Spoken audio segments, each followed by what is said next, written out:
Can the top 10 ranked Erislandy Lara continue to live up to the hype? Or will the upset-minded Carlos Molina pull off the shocker?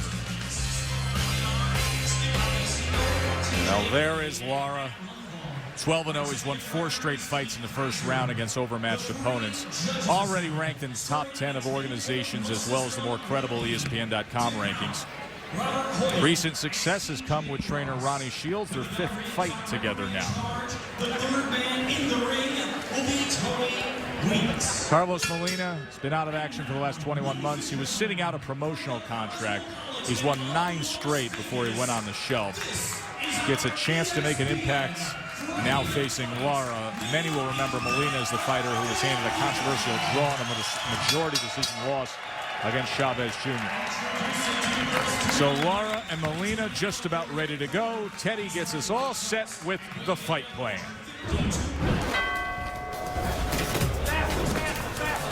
I have no doubt that Lara is going to win in our main event tonight. My only question is, how big a splash is he going to make here at the beautiful Cosmopolitan? Let's find out.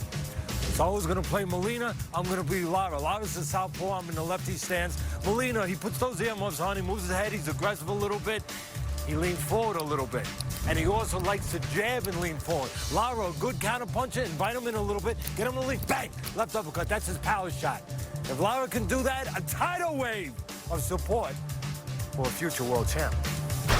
There's a mountain to climb, at least a tower, if he's going to pull off what would be a huge upset over the favored Lara. Let's see how he might be able to do it. Lara's a southpaw. He's better on the outside. He's probably better on the inside, but Molina's only chance is to get close. How's he going to do that? Well, every once in a while, Lara imitates the Eiffel Tower. He covers up, puts those earmuffs on. That's a chance for Molina. Get in close. Bang, bang, bang. Take what's given him. Work to the body. And then an uppercut of his own. The right uppercut. Bang. Split the guard. If he can do that, top of the world, ma. Nice win. Will he be on top of the world? Erislandy Lara. Ustedes recibieron sus instrucciones. Aquí está bien, aquí no. Aquí está bien, aquí no. De la cintura para arriba. Y aquí no la play limpia. Escúchame, cuídate. Listos, vámonos. By the 10 rounds with Tony Weeks, Teddy. By the way, Joe, that top of the world, that's a James Cagney reference, just in case you didn't know. That was one of his... Thank you for the trivia. Very tremendous movies that he did. What was the name of that movie? I'm trying to remember that. You got me. I think that was... Oh, sure. Using all my brain cells on junior middleweight rankings. Round number 1 scheduled for 10. You got the southpaw, Lara. He likes to look for that left uppercut, as we just showed you.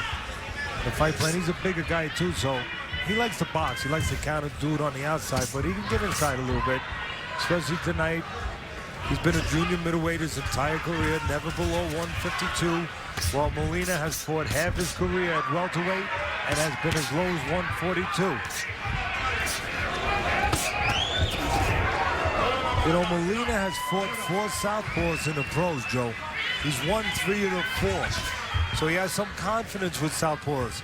The little bit of bad news is the last time Molina fought an undefeated southpaw, he lost to Waylon Willingham, who at the time was undefeated at 10-0. It was back in 2006. Been on a winning streak since 2008.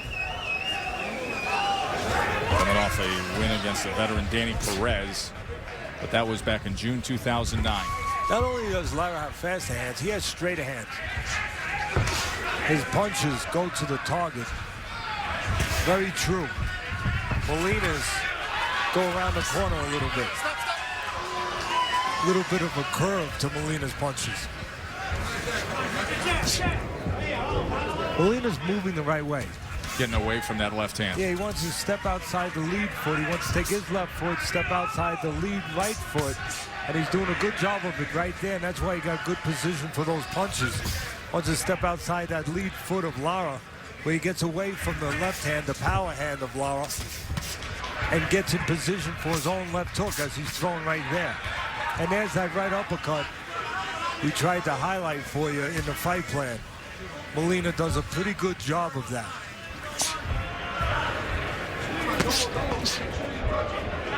There's two ways Molina can go about his business. One, he's got to get inside and work. He can't survive on the outside with the quicker, just better Lara. So he's got to get inside. The other way is just keep Lara off balance. Lara's a real calm, calculating guy. Use it against him a little bit. Look how calm Lara is. Look, he's just staying there. He's conservative. He's waiting for something. Well, don't give him a chance to wait for something. Move a little bit. Go in and out. Move to the side. Keep more balance. Looks like early on Molina has that in his mind. Well, in 15 seconds, Molina is about to do something that the last four opponents of Erislandy Lara have been unable to do, and that's escape the first round.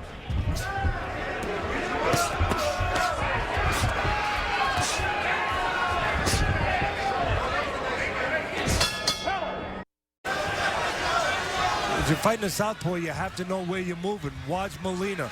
That lead left foot outside the lead right foot of Lara. Moving to his left, staying away from the power hand of Lara. Getting pretty good position, pretty good angles to have a little bit of an offense. Round two of our main event, Molina and Lara. Lara was hearing from veteran trainer Ronnie Shields after the first round. Shields said, I want to see more with the jab, and then assuring him that the left hand will be there. Of course, the left hand, the power punch for the undefeated Lara. To me, you use the strength of the undefeated Lara against him. His strength is he's compact, he's very calm, very deliberate, doesn't waste anything. His temperament is to chill on you a little bit, you know, freeze you out a little bit. You make a mistake, he'll capitalize. Use that against him. Be active. While he's waiting, while he's being delivered like he is right now, go in and out on him. Keep him off balance. Don't let him have the landscape to attack when he wants to. You attack him a little bit. Keep him a little off balance, but be careful you don't walk in that front door a little wide. Because you could see just then, the favorite thing Lara likes to do, take a little step back and counter with the left uppercut. Kind of like Boutte did in his last fight against McGee that we were talking about early in the night. Boutte does a pretty good job up in Canada of stepping back and setting up that uppercut. Lara does a good job too.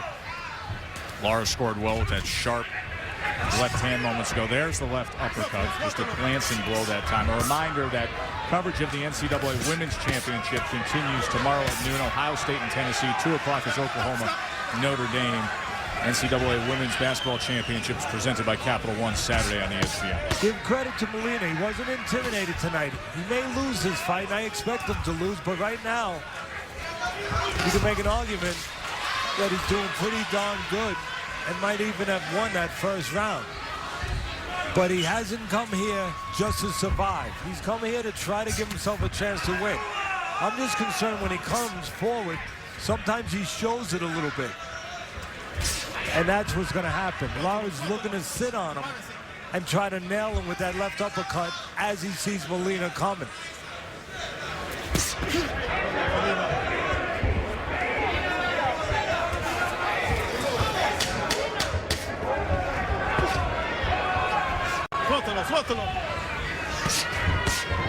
End of 2 here.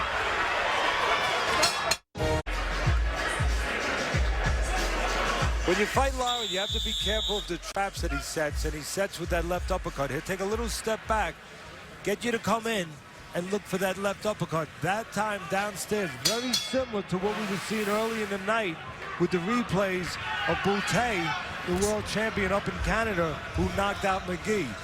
Loves that punch. Lara likes that punch.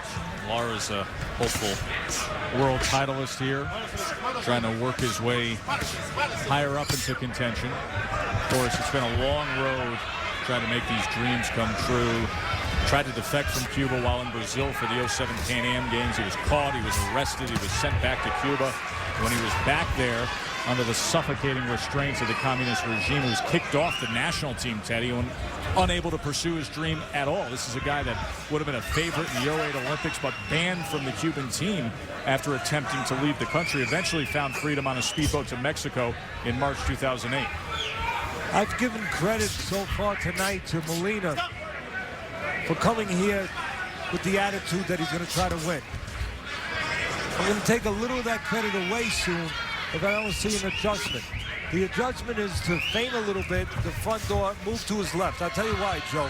Because not only because you move to your left against southpaw, but the only weapon I see so far in 2.5 rounds is Lara's left uppercut that you have to worry about. Don't keep coming into it. Move to your left, take that punch out of play. If you move to your left, away from that left uppercut, if you're Molina, for all intents and purposes, you disarm Lara from that weapon. And to me, that's the one weapon you have to worry about. You're going to get beat by somebody. Don't get beat by their strongest asset or their best punch. Get beat by something else. You fight Klitschko, don't get beat by the right hand. If it's the Vladimir Klitschko, get beat by something else. Look at Molina letting loose, trying to work the body on the inside. Well, it's just what we talked about in the fight plans. Every once in a while, Lara will go into that peekaboo. They give you a chance to get inside and do some work, to attack when he's got those arms up like that. And Molina's doing that.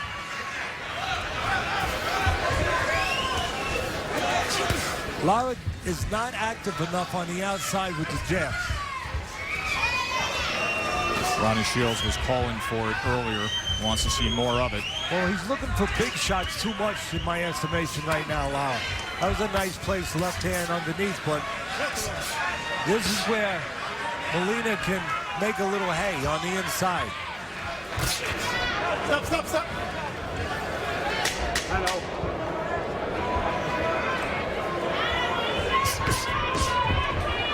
So not a bad showing for Molina here at the end of round number 3 from the Cosmopolitan, where they'll even put the gobo lights in the pool for Friday night fights. Look at that. Well, we talked about in the fight plan, Lara covers up, Molina should get inside, work to the body, and then use that right uppercut. He's doing that perfectly so far, and because of it, he's got 3 rounds on my scorecard. Now let's look at Teddy's scorecard as we start round number 4. Molina, who would have thought early on. You know what happened? Maybe he listened to my opening. He'll learn a lesson for doing that.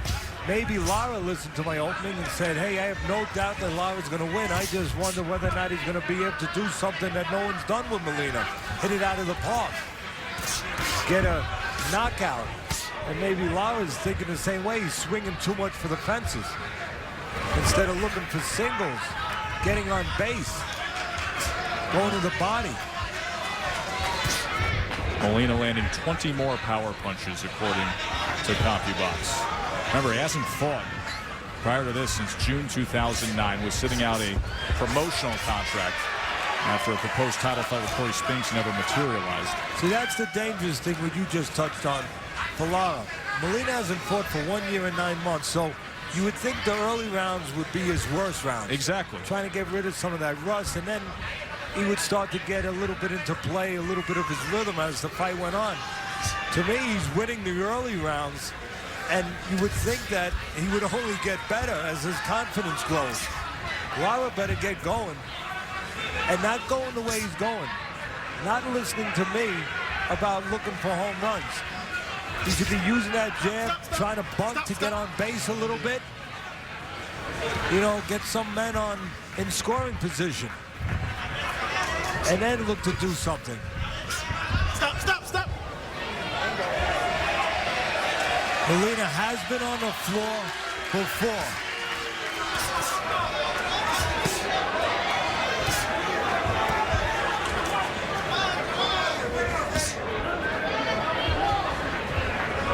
Two things that I think should be shouted in the ear of Lara in the corner. One is use that jab to stop Molina, and there goes the jab. Use that jab to stop Molina from controlling the rhythm, from going in and out when he wants. Stabilize him and go to the body.